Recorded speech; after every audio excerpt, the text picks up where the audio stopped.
హైదరాబాద్ నాంపల్లిలో అగ్ని ప్రమాదం జరిగింది. ఫోరెన్సిక్ ల్యాబ్ మొదటి అంతస్తులో మంటలు చెలరేగాయి. 2 ఫైర్ ఇంజన్లతో మంటలను అదుపు చేస్తున్నారు. పొగ దట్టంగా అలుముకోవడంతో సహాయక చర్యలకు ఆటంకం ఏర్పడింది.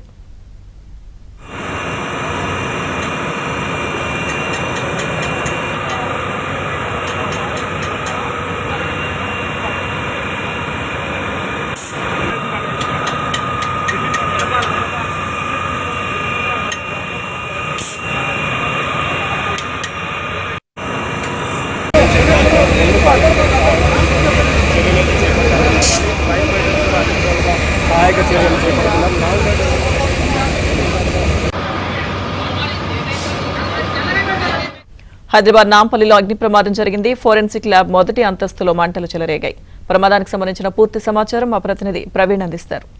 ప్రవీణ్, నాంపల్లి ఫోరెన్సిక్ ల్యాబ్ లో అగ్ని ప్రమాదం చోటు చేసుకుంది. మొదటి అంతస్తులో కంప్యూటర్ ల్యాబ్ లో చెలరేగినటువంటి షార్ట్ సర్క్యూట్ వల్ల మంటలు చెలరేగాయి. దీంతో భారీ ఎత్తున మంటలు, మరోవైపు ఒకవైపు దట్టమైనటువంటి పొగలు కూడా వ్యాపించడంతో అగ్నిమాపక సిబ్బంది లోపలికి వెళ్ళడానికి కూడా కొంత ఇబ్బందికరమైనటువంటి వాతావరణం. కొద్ది నిమిషాల క్రితమే ప్రస్తుతం ఫైర్ సిబ్బంది అయితే మాత్రం లోపలికి వెళ్లి మంటలను అయితే అదుపు చేసేటువంటి ప్రయత్నం చేస్తున్నారు. కంప్యూటర్లన్నీ కూడా పూర్తిగా సిపియూలు కావచ్చు, కంప్యూటర్లు పూర్తిగా మంటల్లో కాలిపోయినటువంటి పరిస్థితి కనపడుతుంది.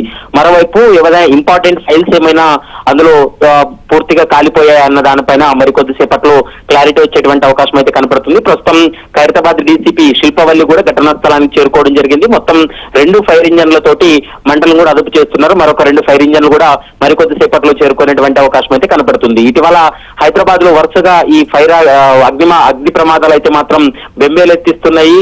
ఇప్పుడు ఎఫ్ఎస్ఎల్ లో ఫోరెన్సిక్ ల్యాబ్ లో ఈ మంటలు చెలరేగడానికి కారణం అక్కడ మొదటి అంతస్తులో ఉన్నటువంటి కంప్యూటర్ ల్యాబ్ లో షార్ట్ సర్క్యూట్ జరిగింది. దాని వల్ల ఒక్కసారిగా మంటలు కూడా ఎగిసిపడినటువంటి పరిస్థితి కూడా స్పష్టంగా కనిపిస్తుంది. లోపలికి వెళ్లేందుకు కూడా కొంత ఇబ్బందికరమైనటువంటి వాతావరణం ఉంది. ఎందుకంటే దట్టమైనటువంటి పొగలు వ్యాపించడం వల్ల లోపలికి వెళ్లి అక్కడ పూర్తిగా మంటలను అదుపు చేసేందుకు కూడా కొంత ఇబ్బందికరమైనటువంటి వాతావరణం ఉంది. కొద్ది నిమిషాల క్రితమే అగ్నిమాపక సిబ్బంది లోపలికి వెళ్లేటువంటి ప్రయత్నం చేసి కొంత మంటలను అయితే మాత్రం అదుపు చేసేటువంటి ప్రయత్నం కొనసాగిస్తున్నారు. మరోవైపు దట్టమైనటువంటి పొగలైతే మాత్రం అలముకున్నటువంటి పరిస్థితి కనపడుతుంది. మరి కొద్దిసేపట్లోనే ఫోరెన్సిక్ ల్యాబ్ లో ఏవైనా ఇంపార్టెంట్ డాక్యుమెంట్స్ కానీ లేకపోతే డాటా ఏమైనా కూడా పూర్తిగా ధ్వంసమైంది అనేటువంటి అంశానికి సంబంధించి మరి కొద్దిసేపట్లో క్లారిటీ వచ్చేటువంటి అవకాశం ఉంటుంది. మరొక అరగంటలో పూర్తిగా మంటలు కావచ్చు, పొగలు కూడా అదుపులోకి వచ్చేటువంటి అవకాశం అయితే. అంటే అసలు సుమారుగా ఏ సమయానికి ఈ షార్ట్ సర్క్యూట్ వల్ల మంటలు చెలరేగడం జరిగింది? అలాగే ఆ సమయంలో ఏదైతే ప్రమాదం జరిగిన ఆ అంతస్తులో ఎవరైనా ఉన్నారా అక్కడ? 11:35 ఈ ప్రమాదం జరిగింది. ఆ సమయంలో కొంతమంది ఉద్యోగులు కూడా మొదటి అంతస్తులోనే ఉన్నారు. అయితే మొదటగా మంటలను అదుపు చేసేటువంటి ప్రయత్నం చేశారు. అప్పటికే భారీగా పొగ వ్యాపించడంతో వారంతా కూడా కిందకి వెళ్లిపోవడం జరిగింది. ఎందుకంటే అది కంప్యూటర్ ల్యాబ్, దాంతో పాటు ఎక్కువగా కంప్యూటర్స్ కావచ్చు, మరి కొంత ఫర్నిచర్ కూడా లోపల ఉన్నట్లు మనకు సమాచారం అందుతుంది. పూర్తిగా మంటలు వ్యాపించడంతో వారందరూ కూడా బయటికి వచ్చిన తర్వాత అగ్నిమాపక సిబ్బందికి సమాచారం అందించడం, అగ్నిమాపక సిబ్బంది ఘటనా స్థలానికి చేరుకొని మంటలను కూడా అదుపు చేసేటువంటి ప్రయత్నం చేస్తున్నారు. ఎవరికి ఎలాంటి ప్రాణాపాయ స్థితి లేదు, కానీ అక్కడ ఉన్నటువంటి కొంత ఫర్నిచర్ కావచ్చు, లోపల ఉన్నటువంటి కంప్యూటర్స్ పూర్తిగా ధ్వంసమైనట్లయితే సమాచారం అందుతుంది. అందులో విలువైనటువంటి డాటా ఏమైనా వెళ్ళిందా అనేది మాత్రం చూడాల్సినటువంటి అవసరం ఉంటుంది. మరి కొద్దిసేపట్లోనే పోలీసులు కావచ్చు, అగ్నిమాపక సిబ్బంది ఈ అంశానికి సంబంధించి మాట్లాడేటువంటి అవకాశం అయితే కనపడుతుంది. ఘటనా స్థలానికి ప్రస్తుతం డీసీపీ ఖైరతాబాద్ డీసీపీ శిల్పవల్లి వెళ్లి అక్కడ పరిస్థితిని కూడా సమీక్షిస్తున్నటువంటి పరిస్థితి కనపడుతుంది. దాదాపు 20 మంది అగ్నిమాపక సిబ్బంది అయితే మాత్రం మంటలను కూడా అదుపు చేస్తున్నటువంటి పరిస్థితి అయితే కనపడుతుంది. సో ప్రవీణ్, పూర్తిగా మంటలు అదుపులోకి రావడానికి ఎంత సమయం పట్టే అవకాశం ఉంది? ఏం చెప్తున్నారు అధికారులు? అయితే మరొక 40 నిమిషాలు పట్టేటువంటి అవకాశం ఉంటుంది. ఎందుకంటే ఇప్పటికే రెస్క్యూ ఆపరేషన్ చేయడానికి ఏమన్నా లోపల ఎవరైనా చిక్కుకున్నారా అన్న కోణంలో పరిశీలించారు, కానీ అక్కడ లోపల ఉన్నటువంటి ఉద్యోగస్తులందరూ కూడా రెస్క్యూ అయ్యారు. ఎవరికి ఎలాంటి ఇబ్బంది లేదు. కాకపోతే లోపల ఉన్నటువంటి కొన్ని డాక్యుమెంట్స్ కావచ్చు, తర్వాత విలువైనటువంటి డాటా ఏమైనా పూర్తిగా ఈ మంటల్లో కాలిపోయిందా అనేటువంటి కోణంలో విచారణ చేయాల్సినటువంటి అవసరం ఉంటుంది. ముందుగా అక్కడ అలుముకున్నటువంటి మంటలు కావచ్చు, దట్టమైనటువంటి పొగలు బయటకు వస్తున్నాయి కాబట్టి ఆ పొగలను కంట్రోల్ చేస్తే